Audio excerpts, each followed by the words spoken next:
ॐ सहना भवतु सहनौ भुनक्तु सह वीर्यं करवावहै तेजस्विनावधीतमस्तु मा विद्विषावहै। ओम शांति शांति शांति। मुंडक उपनिषद द्वितीय मुंडक के द्वितीय खंड को अब हम आरंभ करते हैं। द्वितीय मुंडक के प्रथम खंड में ब्रह्म के स्वरूप को बताया गया। अब इस द्वितीय खंड में उस ब्रह्म को किस प्रकार से साधक प्राप्त कर सकता है, उस प्रसंग को बताया गया है। आभि सन्निहितं गुहाचरम नाम महत्पदम अत्र एतत् समर्पितम् एजत् प्राण निमिषच्च यदेतत् जानथ सदसद्वरेण्यं परम विज्ञानम यद वरिष्ठम प्रजानाम। ब्रह्म के विषय में महर्षि अंगिरा जिज्ञासु शौनक से कह रहे हैं, आभि सन्निहितम गुहाचरम नाम। वो जो ईश्वर है वो कैसा है? गुहा सन्निहितम, वो गुफा में छुपा हुआ है, वो अप्रकट है, प्रकट रूप से दिखाई नहीं देता। और कैसा है? नाम महत पदम अत्र एतत् समर्पितम, और वो महत नाम वाला है और उसी से सबका आश्रय हम सबको प्राप्त है। यहाँ पर कहा कि वह गुफा में छुपा हुआ है परंतु फिर भी प्रकट रूप में हमारे सामने ही पड़ा है। कहते हैं कि वह महान है परंतु हमारे आत्मसमर्पण के लिए उसके पांव तो यहीं हमारे सामने इस पृथ्वी के रूप में समर्पित हैं। हे जड़ चेतन जगत, तुम यह जान लो कि वह विज्ञान से परे है, सत असत दोनों से वरेण्य है अर्थात उत्कृष्ट है। प्रजाओं में वह वरिष्ठ है अर्थात सबसे वह बड़ा चढ़ा है।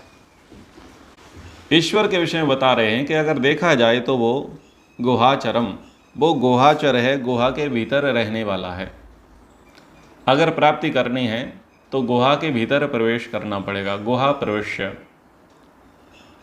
और उसकी महिमा यदि देखनी है तो वो सर्वत्र दिखाई देगी, वो बाहर भी दिखाई देगा परंतु वह बाहर प्राप्त नहीं है, अप्राप्त है।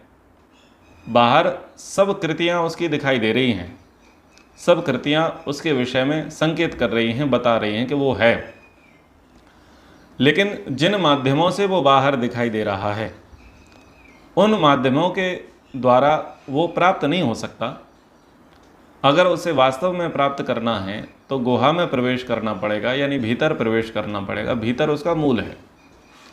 ये वैसे ही है कि जैसे एक पेड़ है, पेड़ पर अनेक शाखाएं हैं, सुंदर से पत्ते लगे हुए हैं, अच्छी टहनियाँ हैं, शानदार वृक्ष है, फूल हैं, फल हैं, बहुत आकर्षक लग रहा है। उसकी छाँव भी अच्छी दिखाई दे रही है, फूल भी सुगंधित हैं, फल भी रसदार हैं, यानी बाहर बहुत अच्छे प्रकार से उसका प्रभाव दिखाई दे रहा है। पर वो है कहाँ? बोले है वो जड़ में, जड़ में है मूल रूप से, यानी जड़ में, यानी आपको घुसना पड़ेगा। यहाँ वो है नहीं, क्योंकि तुम फूल को तोड़ोगे तो वो फूल नहीं है, फल को तोड़ लोगे तब भी आप उसे प्राप्त नहीं कर सकते, पत्तों को तोड़ोगे तब भी आप उसे प्राप्त नहीं कर सकते, टहनियों शाखाओं को भी तोड़ोगे काटोगे तब भी आप उसे प्राप्त नहीं कर सकते, क्योंकि आप उनको तोड़ दोगे तब भी वो रहेगा, लेकिन अगर आप जड़ में जाओगे तो पता चल जाएगा। इसी प्रकार से अगर आप पानी देने का प्रयास करो तो कुछ विशेष प्रभाव नहीं पड़ने वाला, पत्तियों पर, शाखाओं पर, टहनियों पर, फूल पर, फल पर पानी दो, कुछ प्रभाव नहीं पड़ने वाला, पर जड़ पर दो तो वह शीघ्र प्रभाव पड़ेगा। तो जैसे पेड़ बाहर से दिखाई दे रहा है लेकिन मूल रूप से वो अंदर छुपा हुआ है, ऐसे ही ब्रह्म बाहर सब प्रकार से विद्यमान है, लेकिन वो मूल रूप से अगर उसे प्राप्त करना है तो उसकी जड़ में, उसकी गुहा में हमको प्रवेश करना पड़ेगा। अब जब देखा कि वो इतना बृहद, इतना विशाल है, उसी की कृपा से ये सब कुछ हुआ है, तो भाई हमें तो उसके लिए नतमस्तक हो जाना चाहिए, हमें तो उसकी शरण में जाना चाहिए। तो उपनिषदकार ने कहा कि कहाँ शरण में जाओगे, धरती ही उसकी चरण है, धरती ही उसकी चरण है, तो बस आप तो शरण में पहले से हो। भाई शरण का मतलब क्या होता है? निकट जाना। और निकट भी कहाँ जाना? बोले पैरों में गिर जाना। सामने खड़े हैं तब शरण नहीं कहते। कोई ये कहे कि मैं तो शरणागत हूँ, मैं तो भक्त वत्सल हूँ, मैं आपको समर्पित हूँ, तो समर्पित ऐसे थोड़ी हो सकता है ऐसे खड़ा हो। वो समर्पित तब दिखाई देगा जब वो लेटा पड़ा हो, बैठ गया हो, झुक गया हो, उसको शरण कहेंगे, उसको समर्पण कहेंगे। तो भक्ति से कहा गया कि भाई तुम तो पहले से चरणों में पड़े हो, क्योंकि पिछले प्रसंगों में हमने बता दिया कि पृथ्वी उसके पैर हैं, तो तुम धरती पर पड़े हो, यानी पहले से तुम उसकी शरण में हो। बस तुम्हें अपना समर्पण दिखाना पड़ेगा, उसके चरण तो तुम्हारे सामने ही हैं। तो बोले ये जो जड़ चेतन जगत है, वो जड़ और चेतन जगत से परे है। जितने भी स्थूल और सूक्ष्म चीज़ें दिखाई दे रही हैं, चर और अचर चीज़ें दिखाई दे रही हैं, वो उससे परे है, उससे अलग है। और तुम ये सोचो कि किसी विधि से उसे जाना जाए, तो वो विधि से भी परे है, यानी उस विज्ञान से भी वह परे है। वह सत और असत, यानी सत्तावान और जो सत्तावान नहीं है, उससे भी वो परे है, उससे भी वह उत्कृष्ट है। ईश्वर को सतचित आनंद स्वरूप कहते हैं, ठीक है। तो यहाँ पर कहा कि वो सत और असत दोनों से परे है, दोनों से वरेण्यम है, दोनों से उत्कृष्ट है। ये सत और असत की चर्चा ना सदासीन नो सदासीन ऐसे करके नासदीय सूक्त में भी आती है। तो सत असत का वहाँ पर किस प्रकार का अर्थ लिया? व्यक्त और अव्यक्त रूप में। तो जो व्यक्त हैं उससे भी वह परे है, और जो अव्यक्त दिखाई दे रहा है उस अव्यक्त से भी वह परे है, यानी उससे बड़ा चढ़ा है, उसके उत्कृष्ट है। और वो ब्रह्म कैसा है? वरिष्ठम प्रजानाम, वो प्रजाओं में भी वरिष्ठ है। जितनी भी प्रजाएं दिखाई दे रही हैं उन सब में वो बड़ा चढ़ा है, उन सब में वो श्रेष्ठ है। ऐसे ब्रह्म की महिमा का वर्णन करते हुए ऋषि लिखते हैं, यद अर्चिम यद अणुभ्यो अणु च यस्मिन् लोकः नेता लोकिनश्च तद एतद अक्षरम ब्रह्म सा प्राणस्तदु वाङ्मनः तद एतद सत्यम तद अमृतम तद वेदभ्यम सौम्य विद्धि। हे सौम्य, जो प्रकाशमान है, सूक्ष्म से भी सूक्ष्म है, परंतु जिसमें स्थूल से स्थूल लोक निहित हैं, इन लोकों में जिनका वास है, वे प्राणी भी जिसमें निहित हैं, वही अक्षर ब्रह्म है, वही प्राण है, वही वाणी है, वही मन है, वही सत्य है, वही अमृत है। हे सौम्य, यह जान ले कि वही तेरा लक्ष्य है, उसी को तूने बींदना है। संकेत के माध्यम से जिज्ञासु शौनक को महर्षि अंगिरा कह रहे हैं कि जो कुछ भी ज्योतिष्मान प्रकाश स्वरूप पदार्थ हैं, ईश्वर में भौतिक प्रकाश नहीं है। भौतिक प्रकाश भौतिक वस्तुओं में होता है। जैसा कि हम शास्त्रों में पढ़ते हैं कि जितना भी प्रकाश है या जितने भी चमकीले पदार्थ हैं, जितने भी नक्षत्र हैं, वो किसके प्रकाश से प्रकाशित हो रहे हैं? बोले वह ब्रह्म के प्रकाश से प्रकाशित हो रहे हैं, यानी ब्रह्म ने उसको प्रकाशित किया। तो बोले ब्रह्म कैसा है? बोले वह स्वयं प्रकाश स्वरूप है, उसका अपना प्रकाश है। बोले उसका कैसा प्रकाश है? स्थूल है, मटेरियल वाला है? बोले नहीं, उसका उस प्रकार का प्रकाश नहीं, तो वो ज्ञान रूपी प्रकाश है। ज्ञान रूपी प्रकाश से ये भूत जगत का प्रकाश हुआ। जितना भी प्रकाश होता है उस प्रकाश का मूल प्रकाश रूप ज्ञान होता है। पहले हमारी बुद्धि में ज्ञान होता है, योजनाएं होती हैं, और हम मन में संकल्प करते हैं, कल्पना करते हैं कि ये ऐसा बनेगा। तो पहले ज्ञान का प्रकाश होता है, उसके बाद वो धरातल में प्रकाश होता है। एक इंजीनियर, एक डेकोरेटर, एक इवेंट मैनेजर, एक टाउन प्लानर, ये पहले कहाँ प्रकाश करते हैं? ये ज्ञान में प्रकाश करते हैं, फिर ये प्लेस पर जाते हैं। तो इसकी बुद्धि में दिखाई देता है कहाँ पर क्या है, ईस्ट फेस में क्या है, साउथ फेस में क्या है, नॉर्थ में क्या है, और ईशान कोण में कैसे क्या बनेगा, आग्नेय कोण में कैसे क्या बनेगा, इसको समझ दिखाई दे रहा है, लेकिन अन्यों को दिखाई नहीं दे रहा। इसने उस लैंड को एक्वायर करके देख लिया है और समझ में आ गया उसकी बुद्धि में सब कुछ, उसके ज्ञान में प्रकाश है, उसे पता है कि यहाँ कैसा डेवलपमेंट होगा, कैसा स्ट्रक्चर होगा। साथ वाले लोग कहते हैं हाँ हाँ भाई बनेगा बनेगा, हाँ ऐसा बन जाएगा वैसा बन जाएगा, लेकिन पूरा पूरा समझ में नहीं आता। फिर वो इंजीनियर, वो डिज़ाइनर क्या करता है, एक 3D प्रोजेक्ट बनाता है, एक मैप बनाता है, और एक मोटा सा एक स्ट्रक्चर, एक कंस्ट्रक्शन, एक डिज़ाइन ला करके रख देता है सैंपल कि देखो ये ऐसा ऐसा बनेगा, और फिर उसको बाद में धरातल पर उकेरा जाता है। तो वो जो प्रकाश हुआ, क्या प्रकाश? बोले पहले समतल मैदान था, कुछ नहीं था, वीरवान था, जंगल था, जंगल बंजर भूमि थी, लेकिन देखो कितनी चमाती हुई चीज़ें बन गई हैं, प्रकाशमान चीज़ें बन गई हैं। तो प्रकाश यानी दिखाई दे रहा है, पहले दिखाई नहीं दे रहा था। तो ये जो प्रकाश हुआ, उसका प्रकाश के पीछे क्या था? ज्ञान था। यानी पहले ज्ञान में ही प्रकाश होता है। तो ऐसा नहीं है कि केवल ईश्वर के ही ज्ञान का प्रकाश होता है, हम भी थोड़े थोड़े ज्ञान के प्रकाशों को समझते हुए ईश्वर के ज्ञान के प्रकाश को पकड़ लें, क्योंकि जब तक हम अपना ज्ञान का प्रकाश नहीं पकड़ पाएंगे, ब्रह्म का ज्ञान का प्रकाश कैसे पकड़ पाएंगे? हमारी बुद्धि में होता है हम क्या बनाने वाले होते हैं। लोग पूछते हैं क्यूरियोसिटी, अरे क्या बनाने वाले हो? रुको, अभी बनाते हैं, जब बन जाएगा तब देखना, हम कुछ प्रकाश करने वाले हैं। बस प्रकाश ही होता है। जितने भी आविष्कार होते हैं, ये आविष्कार क्या है? सब प्रकाश है। पहले वो ज्ञान में होता है, फिर वो सबके सामने लॉन्च कर देते हैं, भाई ये प्रकाश हो गया, लेकिन पहले उसकी बुद्धि में प्रकाश हो चुका होता है। जितने भी डिज़ाइनर होते हैं, जितने भी मैन्युफैक्चर करने वाले होते हैं, निर्माता होते हैं, पहले सबके ज्ञान में प्रकाश होता है। तो वो ईश्वर कैसा है? वह अणु से भी अणु है, यानी सूक्ष्म, जितनी भी वस्तुएं सूक्ष्म दिखाई देती हैं उनसे भी वो अत्यधिक सूक्ष्म हैं, और महत से महत, जितनी भी बड़ी वस्तुएं दिखाई देती हैं महत, उनसे भी वो बड़ा है। और सूक्ष्म होने पर भी वो कैसा है कि स्थूल से स्थूल वस्तु में प्रवेश कर जाता है। हमेशा स्थूल वस्तु ही ऐसी होगी जो सूक्ष्म को अपने अंदर समाविष्ट कर लेगी, परंतु स्थूल स्थूल में प्रवेश नहीं कर सकती। हाँ, स्थूल को पहले उस स्थूल से सूक्ष्म होना पड़ेगा, छोटा होना पड़ेगा, तभी प्रवेश कर सकती हैं। जैसे ईंट भी स्थूल है और जल भी स्थूल है, पर जल की अपेक्षा ईंट अधिक स्थूल है, तो ईंट में जल घुस जाएगा। अग्नि भी स्थूल है, लोहा भी स्थूल है, पर लोहे की अपेक्षा से अग्नि सूक्ष्म है, इसलिए अग्नि लोहे में प्रवेश कर जाएगी, ना कि लोहा अग्नि में प्रवेश करता है। यानी जो छोटा होगा वही अंदर जाएगा, जो छोटा नहीं होगा, जो सूक्ष्म नहीं होगा, वो स्थूल में प्रवेश नहीं कर सकता। तो कहा कि इन लोकों में जिनका वास है, इन सब लोकों में जितने भी स्थूल लोक दिखाई दे रहे हैं, भूत दिखाई दे रहे हैं, उन सब में उसी सूक्ष्म परमात्मा का वास है।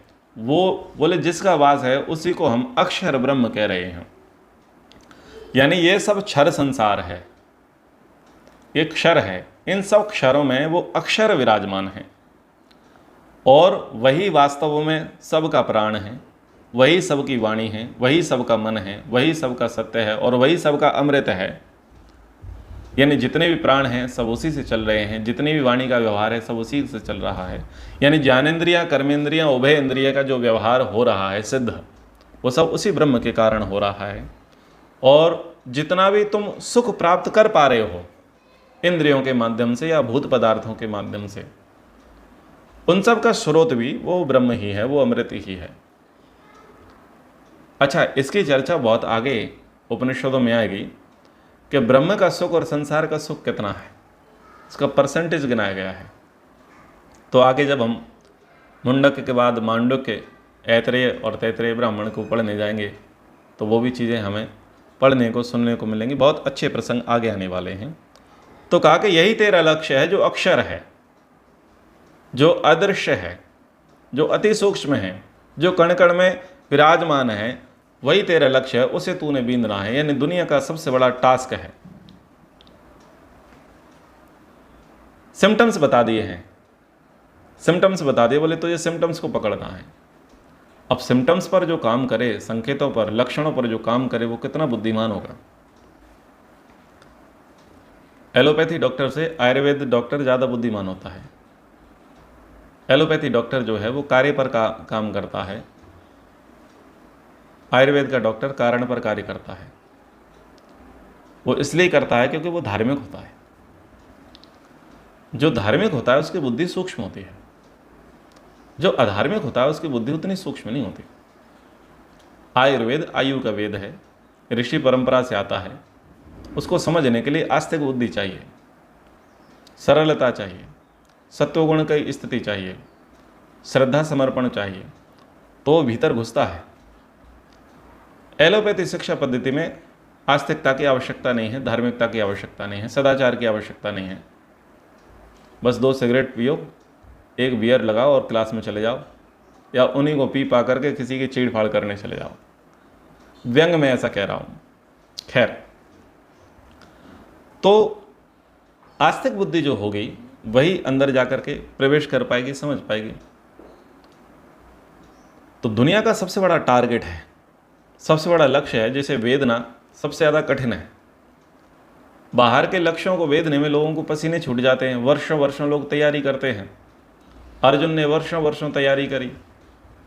हमारे भारत में ओलंपिक मेडल की बात करी जाती है तो उसके लिए लंबे लंबे वर्षों वर्षों तक तैयारी कराई जाती है। जो तीरंदाज हैं, निशानेबाज हैं, शूटर हैं, वो लंबे लंबे समय तक के लिए क्या करते हैं, तैयारियां करते हैं, तब जाकर के कोई लक्ष्य वेद पाते हैं। तो बाहरी लक्ष्यों को प्राप्त करने के लिए वर्षों तैयारी करनी पड़ती है, घंटों घंटों तैयारी करनी पड़ती है, और योग प्रशिक्षक की उपस्थिति में, उसके सानिध्य में करनी पड़ती है, स्थूल लक्ष्य को भेदने के लिए स्थूल साधनों से। तो जो सूक्ष्म लक्ष्य है और जिसके साधन सूक्ष्म हैं, तो सोचिए उसके लिए कितनी तैयारी करनी पड़ेगी, कितनी प्रिपरेशन करनी पड़ेगी। और वो बाह्य जगत का, भौतिक विद्या का गुरु है, उसकी सब प्रकार की सुननी पड़ती है, सहन करनी पड़ती है। तो यहाँ पर आध्यात्मिक जगत का भी गुरु है, उसकी भी सब प्रकार की सुननी पड़ेगी, सहन करनी पड़ेगी। जब भौतिक जगत का गुरु इतना तपस्या, इतना परिश्रम कराता है, इतना पसीना निकलवाता है, आध्यात्मिक जगत का गुरु क्या ही करेगा। जब लक्ष्य बड़ा है तो परिश्रम भी बड़ा होगा, पुरुषार्थ भी बड़ा होगा और तपस्या बड़ी होगी। यहाँ पर नेट प्रैक्टिस करते हैं 2-2 घंटे सुबह, 2-2 घंटे शाम, या 4-4 घंटे लगे रहते हैं, कुछ 6-6 घंटे लगे रहते हैं।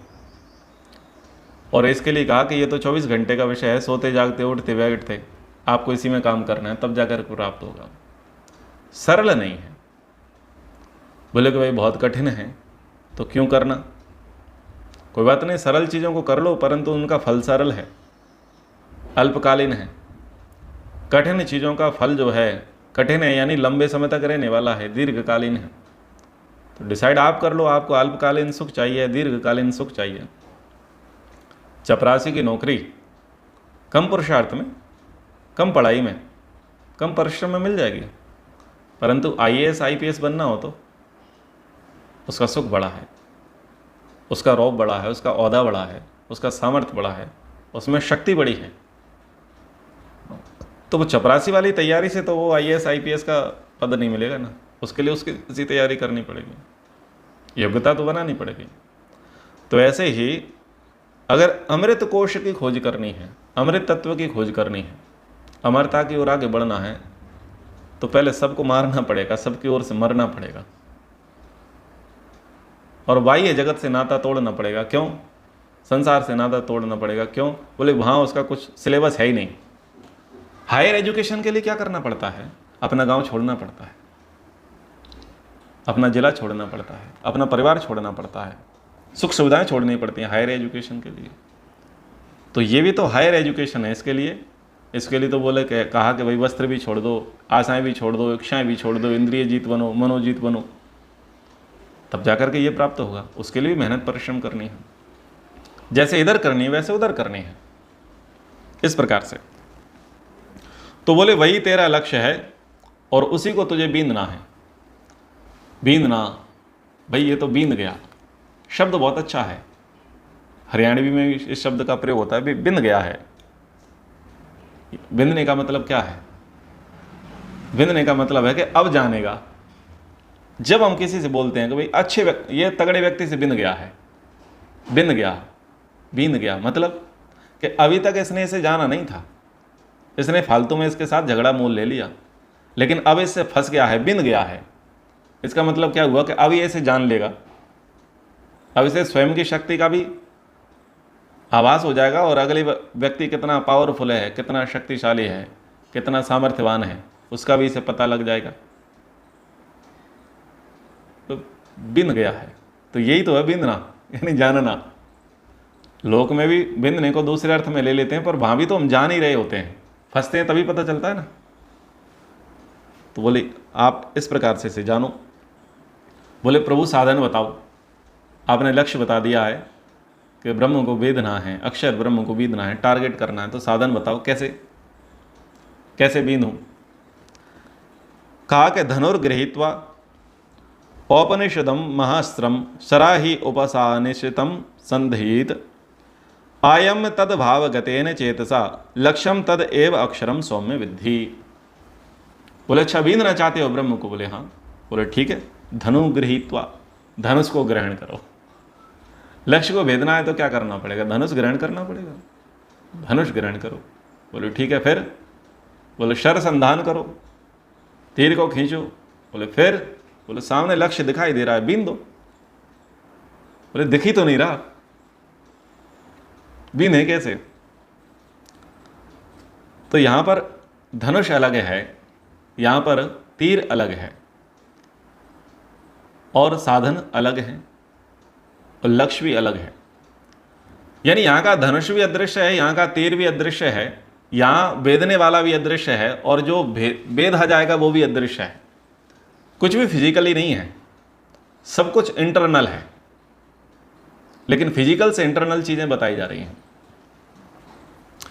धनुर्गृहीत्वा यानी धनुष को हाथ में लेकर, औपनिषदम और उपनिषद महाअस्त्रम, उपनिषद रूपी महाअस्त्र का संधान करके, उपनिषद यानी शिक्षा, विद्या, उसको आप लेकर के शरण वाण को उपासनिषतम, उपासना से संधित, संधान करो, उपासना के प्रयोग से संधान करो। यहां पर कहा उपनिषद रूप महान अस्त्र रूपी धनुष को ग्रहण करके, उपासना रूप तेज शर का संधान करके, भगवान रूप लक्ष्य में लगे चित्त से धनुष को खींचकर अक्षर रूप लक्ष्य का वेद कर डाल।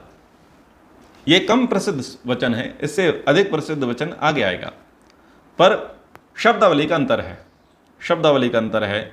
उपनिषद रूपी जो ज्ञान से सर्वोपनिषदो गावो, सारे उपनिषद जो गाए गए, सर्वे वेदा यद पदम आमनन्ति तपांसि सर्वाणि च यद वदन्ति यद छन्तो ब्रह्मचर्यं चरन्ति तत्ते पदम संग्रहेण ब्रेवीमि ओम इति एतत्। सारे उपनिषदों का, सारे वेदों का सार क्या है? बोले ओम है, ओम है। तो उपनिषदों का जो सार है, महान अस्त्र है, यानी जो ओम है वही है।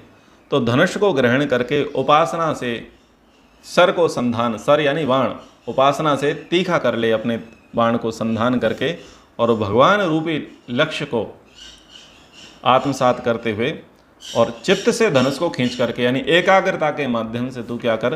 बोले ब्रह्म का संधान कर, लक्ष्य का भेद कर।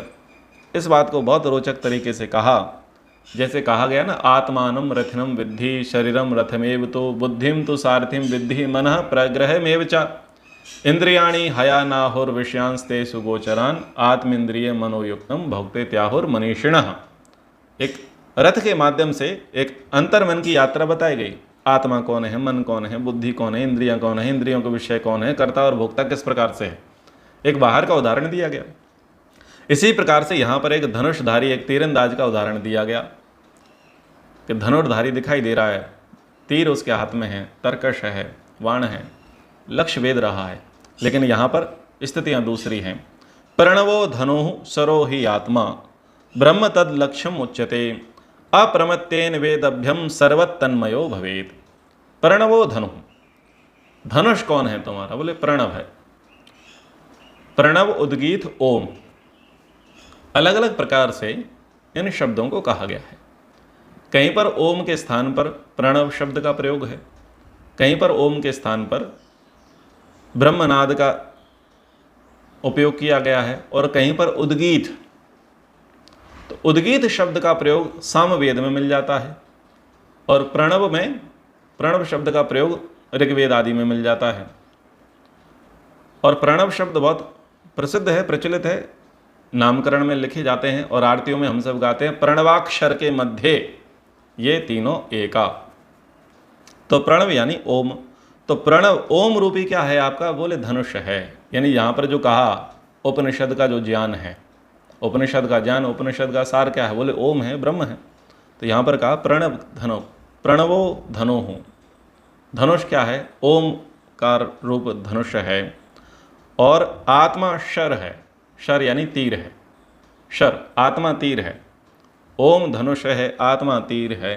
और लक्ष्य क्या है? बोले लक्ष्य है ब्रह्म। अब तीन चीज हो गई। अब बोले कैसे वेदना है? बोले अप्रमत्तेन वेदव्यम, अप्रमत्त होकर लक्ष्य का वेद करो, यानी इसमें प्रमाद नहीं कर सकते। क्या प्रमाद नहीं कर सकते? बोले थक गए हैं, दोपहर के सेशन में करेंगे, शाम के सेशन में करेंगे, मॉर्निंग सेशन में करेंगे, आज नहीं करेंगे, कल कर लेंगे, ये है प्रमाद। थोड़ा अभी इतना कर लिया ना, फिर बाद में कवर अप कर लेंगे, तो ये इसको बोलते हैं प्रमाद। तो बोले यहां प्रमाद नहीं कर सकते। अप्रमत्तेन वेदभ्यम, ब्रह्म चूंकि बहुत सूक्ष्म लक्ष्य है।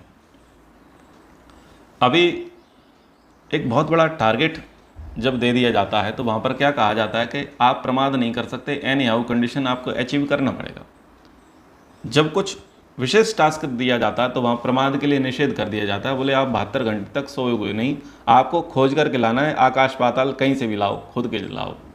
तो वहाँ प्रमाद के लिए निषेध कर दिया जाता है। बोले सोओगे नहीं, आपको नाक कान आँख सब खुले रखने हैं, चाक चौबंद रखना है, बिल्कुल सजग रहना है और प्राप्त करना ही है। यानी ऐसा नहीं है कि भाई कल कर लेंगे या अगली बार पकड़ लेंगे। जैसे कोई चोर होता है, कोई डाकू, कोई आतंकवादी होता है, तो बोले कोई नहीं, फिर जाल बिछा लेंगे, फिर कर लेंगे। बोले नहीं, यही फर्स्ट और लास्ट चांस है। उसके विषय में पता लगा है, ये फर्स्ट और लास्ट चांस है और इसमें बिल्कुल हम कोताही नहीं बरत सकते, इसमें बिल्कुल आलस्य प्रमाद नहीं कर सकते। अभी करो, किसी भी कंडीशन में आपको अभी करो। ये है, तो ये है अप्रमत्तेन वेदभ्यम, यानी इसमें आप प्रमाद नहीं कर सकते, आप इसको समय पर नहीं छोड़ सकते। अप्रमत्तेन वेदभ्यम सर्वतन्मयो भवेत्। फिर जैसे सर लक्ष्य में हो जाता है, शर यानी बाण, लक्ष्य में यानी लक्ष्य में विद जाता है, वैसे ही आत्मा, बोले आत्मा ब्रह्म में हो जाएगा। और जब आत्मा ब्रह्म में हो जाता है तब कहा जाता है अहम ब्रह्मास्मि। तब कहा जाता है अहम ब्रह्मास्मि, यानी अब मैं ब्रह्ममय हो गया हूँ। ब्रह्ममय मतलब अभी तक मेरी ब्रह्म से दूरी थी।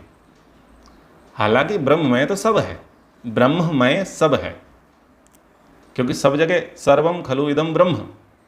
हम सब किस में है? ब्रह्ममय है। हम सब में कौन ओतप्रोत है? ब्रह्म है। पर ये वन वे है, ये वन वे है। ईश्वर तो हम सब में ओतप्रोत है, बसा हुआ है हर किसी में। हम तो नहीं बसे, हम नहीं मानते ना, हम मानते नहीं, हम स्वीकारते नहीं हैं। तो ये स्वीकारोक्ति के लिए स्वयं की पुरुषार्थ है, स्वयं की प्रार्थना है, स्वयं का परिश्रम है। वो मानेगा हाँ भाई अब मैं ब्रह्ममय हो गया। डाउट ईश्वर को नहीं है। वो तो कह रहा है कि भाई मैं तो तुम्हारे भीतर हूं, और प्रमाण भी दे रहा है, समय समय पर संकेत भी कर रहा है कि मैं तुमसे अलग नहीं हूं, मैं तुम्हारे साथ हूं एवरी टाइम। बोले तुम मन में जो विचार करते हो, वाणी से जो बोलते हो, शरीर से जो करते हो, मुझे सब पता है। एवरी टाइम मैं तुम्हें वॉच कर रहा हूं। तुम कुछ भी गड़बड़ करते हो मैं तुरंत बता देता हूँ, बेटा नहीं कर। कुछ भी अच्छा करने के लिए सोचते हो तो मैं बोलता हूँ ठीक है, शाबाश, बहुत बढ़िया करो। ये मैं कई प्रकार के संकेत दे तो रहा हूँ, यानी मेरी उपस्थिति है। मैं अपनी उपस्थिति की सूचना तुझे बार बार देता रहता हूँ, और मैं सब जगह हूँ। मुझ में ही सब मिला हुआ है, ब्रह्म में, यानी सबको जो हो रहा है वो सब मुझ में ही तो हो रहा है। तो एक्चुअल में है स्थिति तो ब्रह्म में, पर ये वन वे है, एक तरफा है। यानी हम नहीं मानते कि हम ब्रह्म में हैं। तो उसके लिए क्या करना पड़ेगा? बोले अपने आप को सिद्ध करना पड़ेगा, पुरुषार्थ करना पड़ेगा। मतलब मेरी तरफ से तो पूरी हाँ है, पर तेरी हाँ के लिए तुझे थोड़ा मेहनत करना पड़ेगा। कोरी पारी हाँ नहीं चलेगी। बोले नहीं नहीं नहीं नहीं, आप भी ब्रह्म में, मैं भी ब्रह्म में हूँ, नो डाउट। बस आगे बढ़े। बोले कैसे आगे बढ़े भाई, ये तो छलावा है। इसी को बोलते हैं शाब्दिक ज्ञान। जब हरि व्यापक सर्वत्र समाना, ब्रह्म सब जगह है, तो बस ठीक है भाई, मेरे भी अंदर भी है, बात खत्म। मैं भी ब्रह्म, तू भी ब्रह्म, ऐसा मान लिया, ऐसा कह दिया, ऐसी प्रतिज्ञा भी कर ली, लेकिन फीलिंग नहीं आ रही है। फीलिंग नहीं आ रही ना, यानी ये था शाब्दिक, शाब्दिक था। जब तक फीलिंग नहीं आएगी, आपकी बॉडी लैंग्वेज उस प्रकार का रिएक्ट नहीं करेगी, आपका रोम रोम रोमांचित उस प्रकार से नहीं होगा, आपकी मुखाकृति जब तक नहीं बदलेगी, आपका आभामंडल जब तक नहीं बदलेगा, तब तक डाउट बना रहेगा। बोले उसके लिए तुम्हें पुरुषार्थ करना, तुम्हें प्रयास करना पड़ेगा। जब वो पुरुषार्थ करेगा, जब वो प्रयास करेगा, तब वो कहेगा हाँ भाई, आई एम ऑल्सो अचीव, मैं भी ब्रह्ममय हो गया, अहम ब्रह्मास्मि। वो खुद उचक उचक करके कहेगा अहम ब्रह्मास्मि। इतनी अच्छा प्रसंग है। आगे कहा, अरा इव रथ नाभौ संहता यत्र नाड्य, ना ये नहीं, यस्मिन् द्यौ पृथ्वी चांतरिक्षम ओतः मनः स प्राणैश्च सर्वे तम एवैकम जानथ आत्मानं मन्यथा मन्या वाचो विमुञ्चथा मृतस्येषु सेतुः। कह रहे हैं कि यस्मिन् द्यौ पृथ्वी चा अंतरिक्षम ओतम मनः सा प्राणैश्च सर्वे, वो जो ब्रह्म है, वो द्यौ पृथ्वी अंतरिक्ष, यह विशाल ब्रह्मांड, मन तथा सभी प्राण, अर्थात यह छोटा पिंड, उसी ब्रह्म के ताने वाने में सब जगह ओतप्रोत है। उसी एक आत्मा को पहचानो, तम एव एकम जानत, उसी एक आत्मा को पहचानो। अन्य वाचो विमुंचत, अन्य बातें करना छोड़ दो। अमृतस एष सेतु, ये दुखमय भवसागर से पार करने का ये एकमात्र सेतु है, अमृत को प्राप्त करने का एकमात्र पुल है। यानी उस जिज्ञासु से कहा, उस शौणिक से कहा, उस साधक से गुरु ने कहा कि देख भाई, ये जो द्युलोक है, ये जो पृथ्वी लोक है, ये जो अंतरिक्ष लोक है, यानी ये जो विशाल ब्रह्मांड दिखाई दे रहा है, और जो प्राण दिखाई नहीं दे रहे, और जो मन दिखाई नहीं दे रहा, और जो इंद्रियां दिखाई नहीं दे रहा, ये सब उसी के ताने वाने से बुने हुए हैं। ताना वाना इस प्रकार से होता है ना, ऐसे ऐसे इस प्रकार से ताना वाना होता है। बोले ये जो दिखाई दे रहा है वो, और जो तेरे भीतर है जो नहीं दिखाई दे रहा वो, ये सब उसी के ताने वाने से बुने हुए हैं, उसी ने बुने हैं। सब सब आपस में कनेक्टेड हैं, सब कनेक्टेड हैं। तो बोले तू उसी को पहचान, उसी एक आत्मा को पहचान, ना तो इस भीतर के पीछे के पढ़, ना बाहर के पीछे पढ़, क्योंकि कंफ्यूज हो जाएगा। देवलोक की तरफ देखूं, प्रत्यक्ष पृथ्वी की तरफ देखूं, अंतरिक्ष की तरफ देखूं, प्राणों की ओर देखूं, मन की तरफ देखूं, इंद्रियों की तरफ देखूं, किधर देखूं, बाहर देखूं, भीतर देखूं, बोले कहीं मत देख। ये सारी माया उसी की है, ये सारा ताना वाना उसी का है, सारा रचना उसी का है। बोले तू केवल उसी को पकड़। अब देखो बिल्कुल अंधेरे में, तू बिल्कुल उसी को पकड़, ना भीतर झांक ना बाहर झांक, बस उसको पकड़, यानी उस स्थिति को बनाए रख। ये जो चीजें हैं, ये ध्यान में बहुत सहायक स्थितियां हैं। हम क्या करते हैं, बाहर की चीजों को पकड़ते हैं उपासना में। सूर्या चंद्रमसौ धाता यथा पूर्वमकल्पयत, ये बाहर फंस रहे हैं, फंस रहे हैं, तो फंसो मत इसमें। अब आप सूर्य चंद्रमसौ धाता ऋतम च सत्यम चाभिधा तपसो दिजायत ततो रात्र जायत ततः समुद्रो अर्णवः, फंस रहे हो बाहर के ताने वाने में, फंस रहे हो। रक्षिता पितरिश्वः स्वित्रोश्वः, ये और वो फंस रहे हैं। बोले उधर मत फंसो। कहाँ जाओ, बोले उद्वयम तमसस्परि स्वः पश्यन्तोत्तरम देवम देवत्रा सूर्यमगन में ज्योतिरुत्तमम चित्रम देवानाम उद्गातनीकम चक्षुर्मित्रस्य वरुणस्याग्ने आपराध्यावा पृथ्वी अंतरिक्षम सूर्य आत्मा जगतस्तस्थुषस्य स्वाहा। जो चर्चाएं वहां पर करी गई वही चर्चा यहां पर है। बस बता दिया, बाहर के और भीतर के ताने वाने बता दिए। बोले इनसे शिक्षा लेते चले जाओ, इनसे भीतर घुसते चले जाओ, और साधन क्या दिया, ओम भूर्भुवस्वः, साधन दिया। जब साधन दिया धियो यो न प्रचोदयात् तो कहा हे ईश्वर दया निधे, अब मिल गया, पकड़ में आ गया। हे ईश्वर दया निधे भवत कृपयानेन जपोपासनादि कर्मणा धर्मार्थ काम मोक्षाणाम सद्यः सद्यः सिद्धिर्भवेन्नः। मिल गए, पकड़ में आ गए, सद्यः सिद्धिर्भवेन्नः। और जब पकड़ में आ गए तब कहा नमः शंभवाय च, थैंक यू सो मच, मयो भवाय च, मयस्कराय च, नमः शिवाय च, शिवतराय च। पकड़ में आ गए तब जा कर के धन्यवाद दिया है। तो बस ये ताने बाने हैं, बाहर और भीतर के चक्कर में मत पड़ो, वो बहुत सूक्ष्म है, बिल्कुल डाइवर्ट मत हो और उसी एक आत्मा को पहचान, अन्य बातों को छोड़ दो, यानी वितर्क से दूर हो जाओ, वृत्ति निरोध करो, अन्य बातों से दूर हो जाओ। सूर्य चंद्रमा सो, अब सूर्यों के पीछे मत घुस जाओ, कितने नक्षत्र थे, चंद्रमाओं के पीछे मत घुस जाओ, अच्छा पृथ्वी के कितने चंद्रमा थे, बृहस्पति के कितने थे और शनि के कितने चंद्रमा थे। भाग जाते हैं लोग, सरपट भाग जाते हैं, संदेह करते करते भाग जाते हैं। वो मत भागो भाई, कितने समुद्र हैं, मत भाग, कितने समुद्र हैं। वो कह रहे हैं भाई इधर उधर मत भाग। अन्य वाचो विमुंचत, अन्य बातों को छोड़ दो, उपासना करने के लिए बैठे, अन्य बातों को छोड़ दो, लक्ष्य पर फोकस करो। बोले दुख से तरना है ना, बोले हाँ, तो अमृत से एष सेतु, बस यही है, यही एक साधन है, यही एक पुल है, इसी के माध्यम से तुम अंदर बढ़ सकते हो, जा सकते हो, प्रवेश कर सकते हो। नहीं, ये पूरा नहीं होगा, तो यहाँ विराम कर लेते हैं और आगे के कल पढ़ लेंगे। चलिए ओम का उच्चारण करें। ओम